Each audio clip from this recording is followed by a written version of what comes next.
മുസ്ലിം യുവാവേ, നീ എന്താണ് ചിന്തിക്കാത്തത്? ഒരിക്കലും എന്താണ് നിന്റെ മനസ്സിൽ വിചാരത്തിന്റെ പുതിയ ചിന്തകളുടെ ആന്തോളനം ഉണ്ടാകാത്തത്? ആകാശ ലോകത്ത് നിന്ന് പൊട്ടിവീണ ഒരു താരകമല്ലയോ വിശ്വാസിയായ ചെറുപ്പക്കാരാ നീ? ഇത് പറഞ്ഞുകൊണ്ട് അല്ലാമ ഇഖ്ബാൽ ഞാനും നിങ്ങളും ഉൾപ്പെടുന്ന യുവതയോട് പറയുന്ന കാര്യം,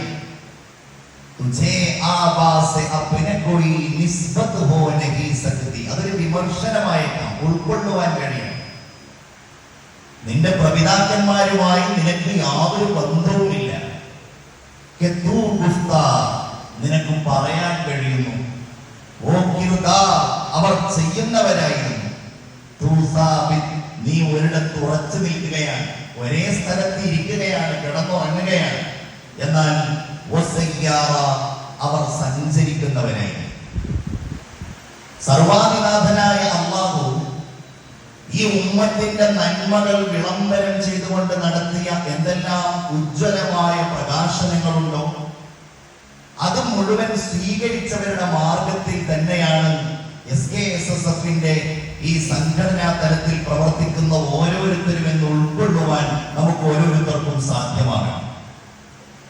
وَكَذَلِكَ جَعَلْنَاكُمْ أُمَّةً وَسَطًا لِتَكُونُوا شُهَدَاءَ عَلَى النَّاسِ എന്നാണ് ഈ ഉമ്മത്തിനെ സംബന്ധിച്ച് അല്ലാഹു പറഞ്ഞത്.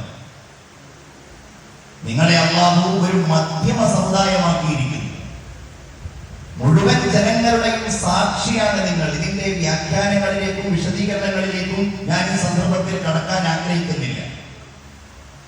അബ്ദുല്ലാഹ് ഇബ്നു മസ്ഊദ് റളിയല്ലാഹു അൻഹു പറയുന്നുണ്ട്, ഒരവസരത്തിൽ നബി തിരുമേനി സ്വല്ലല്ലാഹു അലൈഹി വസല്ലമയോടൊപ്പം ഞങ്ങൾ ഇങ്ങനെ ഇരിക്കുകയായിരുന്നു.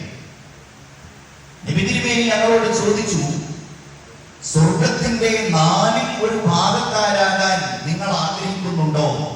ഞങ്ങൾ പറഞ്ഞു, അതേ നബിയെ, സ്വർഗത്തിൽ പ്രവേശിക്കുന്നവരുടെ 4 വിഭാഗം ഞങ്ങൾ ആകണമെന്നാണ് ഞങ്ങളുടെ കൊതി.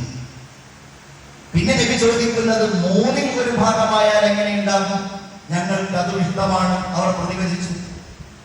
പിന്നീട് നബി തിരുമേനി സ്വല്ലല്ലാഹു അലൈഹി വസല്ലം തങ്ങൾ പറയുന്നത്, അവർക്ക് സന്തോഷവാർത്ത അറിയിക്കുന്നത് ആ സ്വർഗത്തിന്റെ പകുതിയും നിങ്ങൾ തന്നെയാണ് എന്നുള്ളതാണ്. നിങ്ങൾ എന്ന് പറഞ്ഞാൽ അത് സ്വഹാബികൾ മാത്രമല്ല, ലോകാവസാനം വരെ വല്ലദീന തബഉഹും ബിഇഹ്സാൻ, നന്മയുടെ മാർഗത്തിൽ അവരെ അനുധാവനം ചെയ്തവർ, അവരെ പിൻപറ്റിയവർ എല്ലാം ഉൾക്കൊള്ളുന്നവർ സ്വർഗത്തിന്റെ പകുതിയായിട്ടുണ്ട്. നമ്മുടെ ശ്രമം ഈ പറയപ്പെട്ട വിഭാഗത്തിൽ ഉൾപ്പെടുക എന്നുള്ളതാണ്. ഏത് വിഭാഗത്തിൽ? ഉത്തമ സമൂഹത്തിന്റെ ഭാഗമായി ആ മാർഗത്തിൽ ജീവിക്കുന്നവരായി മാറുക എന്നുള്ളതാണ് നമ്മുടെ ഉത്തരവാദിത്വം. നബി തിരുമേനി സ്വല്ലല്ലാഹു അലൈഹി വസല്ലമ തങ്ങളുടെ വിശുദ്ധരായ സ്വഹാബികൾ മുന്നോട്ട് പോയ ആ വഴിയെ അനുധാവനം ചെയ്ത് അവിടുത്തെ നമുക്ക് സന്തോഷവാർത്തയായി അറിയിച്ച സ്വർഗത്തിന്റെ പകുതിയായി കിടക്കുന്ന, സ്വർഗത്തിലെ മഹാഭൂരിഭാഗം എന്ന് തന്നെ പറയാം, ഉൾക്കൊള്ളുന്ന ആ നബി തിരുമേനി സ്വല്ലല്ലാഹു അലൈഹി വസല്ലമ തങ്ങളുടെ ശ്രേഷ്ഠരായ അനുയായികളായി മാറുക എന്നുള്ളതാണ്. നമ്മൾ ഓരോരുത്തരും ആലോചിക്കേണ്ട കാര്യം, സംഘടനാ പ്രവർത്തനത്തിന്റെ ലക്ഷ്യം കൊണ്ട് ഈ മാർഗത്തിൽ നമ്മൾ സഞ്ചരിക്കുമ്പോൾ കൃത്യമായി ആ ഹൃദയത്തിന്റെ ഉള്ളിൽ ആ ഒരു നിയ്യത്ത് നമ്മളുടെ ഹൃദയത്തിൽ ഉണ്ടായിട്ടുണ്ടോ? നമ്മുടെ മനസ്സിൽ ഉണ്ടായിട്ടുണ്ടോ? ഈ സദസ്സ് അത് ചോദിക്കാനുള്ള സദസ്സാണ്.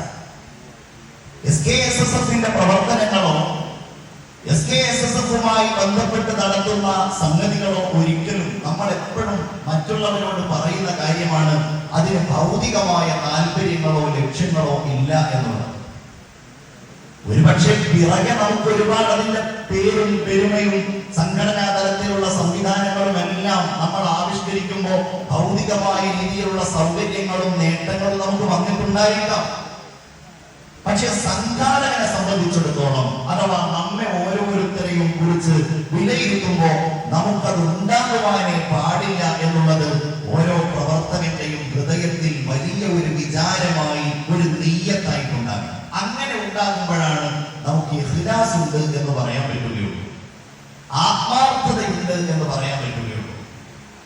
ആത്മാർത്ഥതയില്ല എങ്കിൽ നമുക്ക് ഓരോ കാര്യങ്ങൾക്കും ഓരോ താല്പര്യമായിരിക്കും.